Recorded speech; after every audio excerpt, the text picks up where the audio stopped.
Mary Stuart, known to history as Mary, Queen of Scots, was born into power, politics, and peril. She entered the world on December 8, 1542, at Linlithgow Palace, the only surviving child of King James V of Scotland and the French noblewoman Mary of Guise.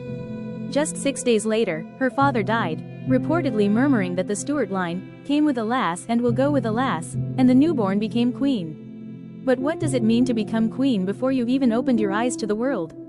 For Mary, it meant becoming a pawn in the chessboard of European power.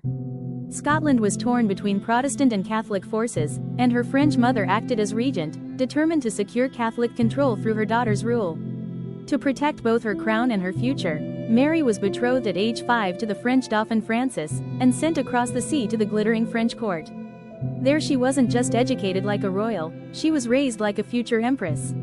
She spoke French, Latin, Greek, and Italian, played the lute, danced with grace, and wrote poetry. The people adored her, calling her the White Queen of France for her beauty and pale complexion. At just 16, she became Queen of France, standing beside her teenage husband as the most glamorous royal couple in Europe. But tragedy came fast. King Henry II died from a jousting wound. Francis ascended, then quickly died of illness, leaving Mary a widowed queen at 18, childless, and suddenly a political liability in a court that no longer needed her. So Mary returned to Scotland, a country she hadn't seen since she was a child, and tried to rule a land that had grown foreign, hostile, and full of men who wanted her crown, or worse. When Mary returned to Scotland in 1561, she was a Catholic queen ruling over a now predominantly Protestant nation, a political tightrope with no safety net. She was still only 19, elegant, foreign educated, and speaking with a French accent, stepping into a land bristling with suspicion. Her cousin Elizabeth I ruled England to the south, a Protestant monarch who viewed Mary's legitimate Catholic claim to the English throne as a personal threat. Though Mary tried to govern wisely, her every move was scrutinized. She was expected to marry quickly and produce an heir, but also to appease Scottish nobles, many of whom resented her foreign ties and religious faith. Her half-brother the Earl of Moray, and firebrand reformer John Knox publicly questioned her authority and criticized her morality in fiery sermons, calling her dancing a gateway to damnation and condemning her court's extravagance. Despite all this, Mary proved politically skilled, at least for a time. She balanced fragile alliances, signed agreements respecting Protestant governance, and even won favor among some nobles. But she was constrained. As a woman in a man's world, her power was constantly undercut. She could command armies in theory, but in practice she needed noble backing, and they often had their own ambitions. Her personal choices, especially her love life, were seen not just as private affairs, but matters of state. Every step she took, every word she said, was used to judge her fitness to rule. And when she chose a husband for love rather than pure political gain, it set the stage for one of the greatest scandals in royal history. Mary's marriage to Lord Darnley in 1565 began as a union of political necessity. Both were cousins, both were Catholic, and the marriage would secure her throne and strengthen ties between Scotland and England. At first it seemed like the perfect match. Darnley was young, handsome, and had royal blood, the ideal consort for a queen. Yet from the very start, cracks appeared in the relationship. Darnley's arrogance, ambition, and demanding nature quickly made him a volatile partner. He wanted more power than Mary was willing to give, and his temper was legendary. As tensions between the couple grew, Mary's attention drifted to another man, James Hepburn, the Earl of Bothwell. Bothwell was the most trusted ally in her court, a man whose loyalty to Mary seemed unwavering, a stark contrast to the unpredictable Darnley. He was an ambitious nobleman, but also a man of action, and he was known for his military prowess and personal courage. Mary, who had suffered much in her short life, began to lean on Bothwell, not just as a political ally but as a friend, someone who understood the pressure of power and the cost of being a queen. By 1566, Mary's marriage with Darnley had deteriorated into a public humiliation. He openly defied her, refusing to share power and even going as far as to accuse her of infidelity. He seemed determined to destroy her and to assert himself as the true ruler of Scotland. Meanwhile, Bothwell, who had been at her side for years, became the person she could trust above all others. In secret meetings, their mutual admiration for each other bloomed into something deeper. What started as a professional alliance quickly morphed into an emotional bond that neither could deny. It was in these stolen moments away from the prying eyes of the court that their romance began. There were no public displays of affection, Their love was at first secret and kept hidden behind closed doors. But it became undeniable, and the whispers around the court grew louder. People spoke of the way they looked at each other, the way their conversations stretched longer than appropriate. For Mary, it was more than just a romantic affair, it was a lifeline in a world of deceit and power struggles. Mary's romance with Bothwell wasn't just scandalous, it was treacherous. The very idea that a queen would fall in love with someone so politically powerful was dangerous enough. But what made their relationship even more perilous was the way it intertwined with the deep political unrest already brewing in Scotland. Bothwell, despite his loyalty to Mary, was not a universally beloved figure.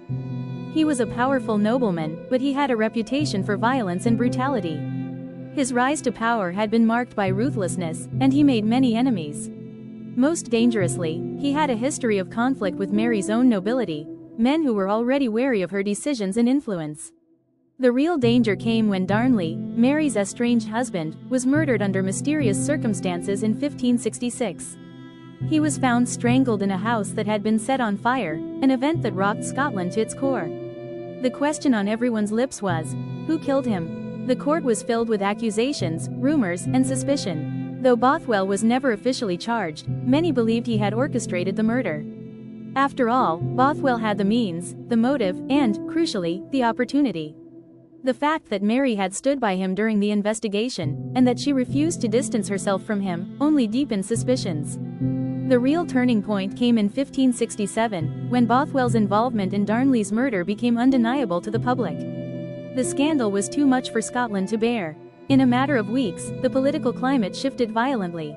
Nobles turned on Mary, and Bothwell, who had once been her greatest ally, became her greatest liability.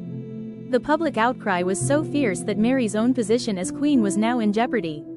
The very thing that had once seemed like an act of passionate love now felt like a fatal mistake. What began as a secret romance quickly became a political disaster, and Mary's enemies seized upon her connection with Bothwell as evidence of her corruption. The idea that she could marry a man who might have had her husband killed was simply too much for Scotland to tolerate. As Mary's relationship with Bothwell became harder to conceal, the political turmoil surrounding the Queen reached a boiling point. The whispers of their affair were no longer confined to the dark corners of the royal court. They spilled into the streets, igniting rumors and accusations. It was impossible for Mary to keep her secret any longer. The catalyst that brought the affair into the light was the public marriage between Mary and Bothwell just 3 months after Darnley's death in May 1567. What should have been a private union became a highly controversial and public scandal. The marriage was seen not only as an act of betrayal to Darnley's memory, but also as a blatant defiance of the growing pressure from her nobility and the Scottish people. The wedding, held in Holyrood Palace, was met with fury by Mary's subjects.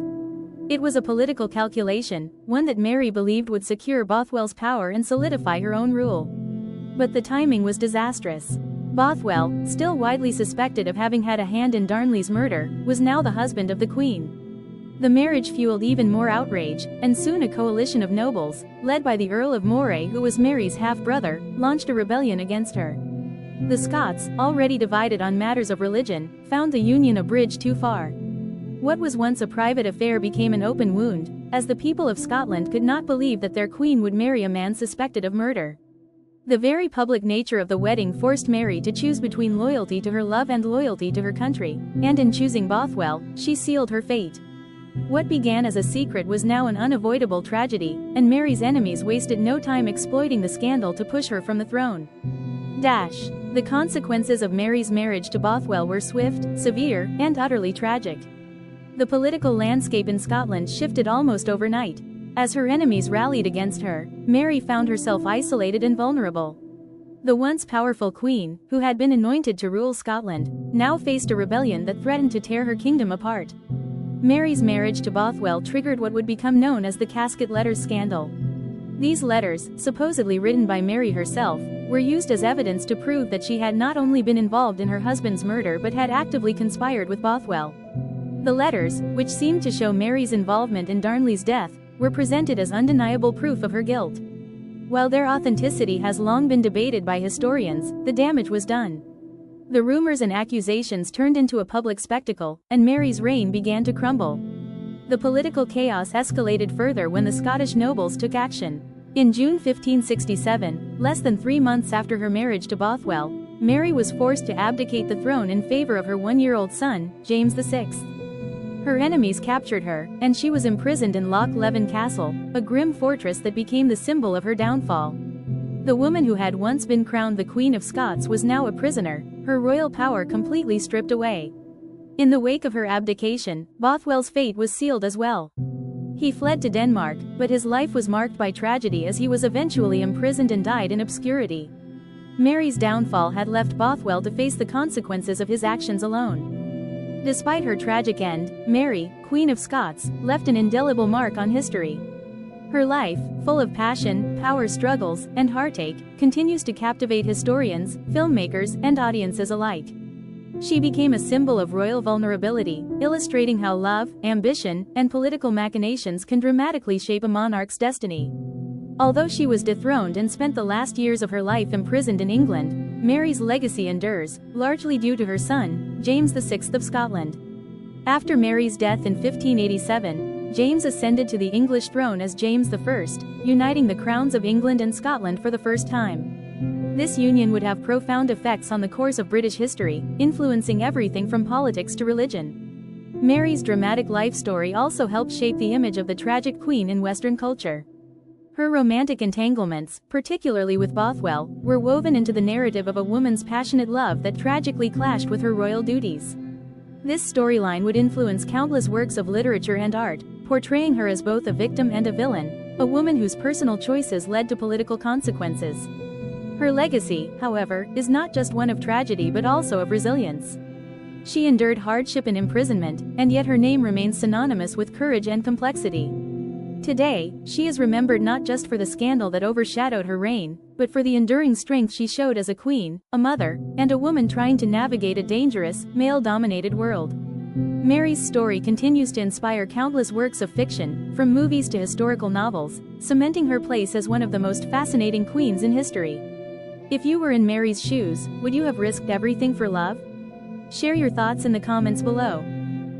Thank you so much for watching. If you enjoyed this video, the simple, easy and free way to support us is by hitting the like button and subscribing to our channel. Don't forget to tap the bell icon, this way you take control of what you watch instead of letting the algorithm decide for you. See you in the next story.